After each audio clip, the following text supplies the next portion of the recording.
Hi friends, welcome to cine family 2. ప్రముఖ star మా ఛానల్లో ప్రసారమవుతున్న ఆల్ సీరియల్స్ ప్రేక్షకులను బాగా ఎంటర్టైన్ చేస్తూ టాప్ టీఆర్పీ రేటింగ్తో ముందుకు దూసుకుపోతున్నాయి. ఈటీవీ, జెమినీ, జీ తెలుగు ఛానల్లో ప్రసారమయ్యే ఆల్ సీరియల్స్ కన్నా స్టార్ మా ఛానల్లో ప్రసారమయ్యే సీరియల్స్కే టాప్ టీఆర్పీ దక్కుతుంది. అండ్ అలాగే స్టార్ మా ఛానల్లో ప్రసారమయ్యే సీరియల్స్కే చాలామంది ఫ్యాన్స్ ఉన్నారు.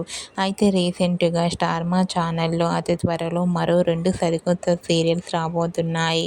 ఆ 2 సరికొత్త సీరియల్ ప్రోమోస్ను అక్టోబర్లో రివీల్ చేయబోతున్నారు. ఆ 2 సరికొత్త సీరియల్స్ పేరేంటో అని ప్రేక్షకులు ఎంతగానో ఎదురు చూస్తున్నారు. ఆ న్యూస్ తెలుసుకున్న వారంతా కూడా ఆ 2 సరికొత్త సీరియల్స్ కోసం మేము ఎంతగానో ఎదురు చూస్తున్నామంటూ కామెంట్ చేస్తున్నారు. మీకు కూడా ఈ వీడియో నచ్చినట్లయితే మీ అభిప్రాయాన్ని మీ కామెంట్ రూపంలో తెలియజేస్తూ లైక్ చేయండి, షేర్ చేయండి. మరిన్ని ఇంట్రెస్టింగ్ అండ్ లేటెస్ట్ అప్డేట్స్ కోసం మా సినీ ఫ్యామిలీ 2 ఛానల్ని సబ్స్క్రైబ్ చేసుకోండి.